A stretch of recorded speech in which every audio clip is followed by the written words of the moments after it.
Okay, let's continue from here. Let's understand what is happening to the generator. Now, before that, some basic math. Now, you should know from your math, a line has got a direction vector, okay, parallel to it. Not a problem. That's easy to understand. What happens for a surface? Well, for a surface, we always generate a surface vector perpendicular to the surface. So I can denote a vector pointing upwards, and this vector is going to represent the whole surface. That's mathematics. So in a surface or the volume, it's always the area vector or the surface vector representing this as a 90 degrees upward vector. Okay? You can always arbitrarily choose downward vector, but we normally choose the upward vector to represent the surface. How is this important to this? Well, it is because physics and math, they are very closely intertwined, and the interpretation of the phenomena is also dependent on them. So let's use this interpretation instead. So let's say, for example, I've got an armature, okay, that starts off this way. The armature here, then later it's going to rotate. Okay, it's going to rotate and rotate and rotate.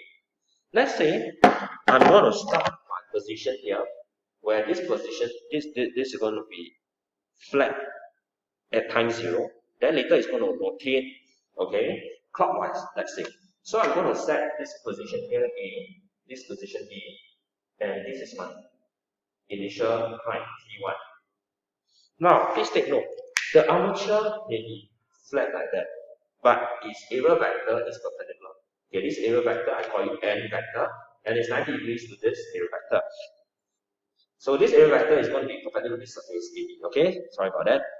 Now, from now on, I'm just going to consider area vector to represent the surface, how it relates to the B field.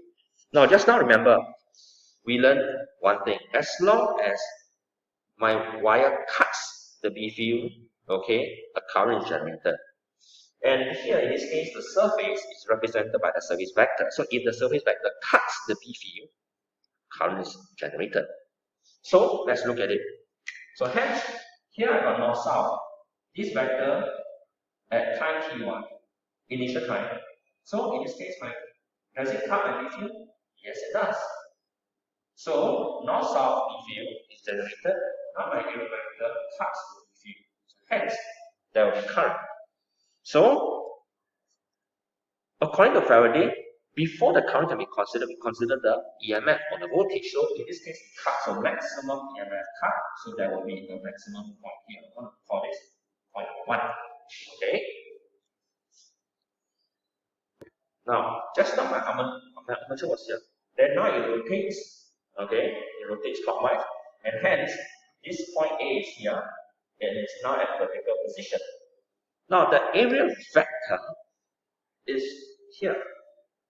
You note that the B field from north to south, this B field is parallel to the surface vector or the area vector.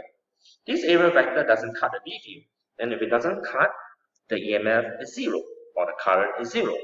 So hence, this position number 2 corresponds to here, position 2 is 0, EMF is 0.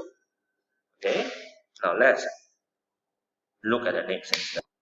So from just now, my armature is going to be in this position, then it turns vertically, then now it turns some more. So as it turns some more, you realize that now the vector is below already. So the area vector points down, and the area vector cuts the B field. So there is a cut, but it cuts negatively. Hence, the EMF generated will be negative. So you'll be here, negative.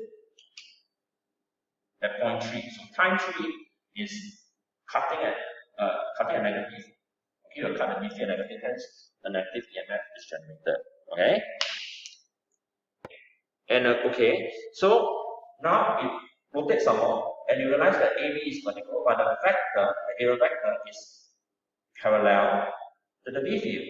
Hence, at this position 4, since it doesn't cut, no B field cut, hence no EMF, and hence no induced current.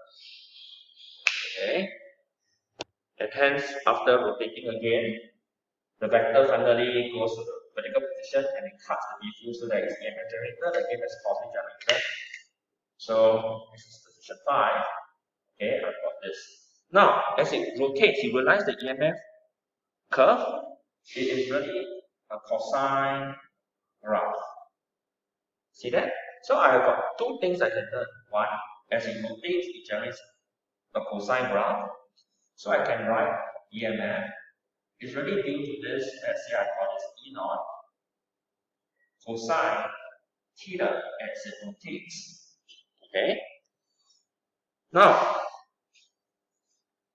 there's also something interesting about this. Okay? Let's deal more with the mathematics. Allow me to do some math. Now, this theta is what we call angular distance.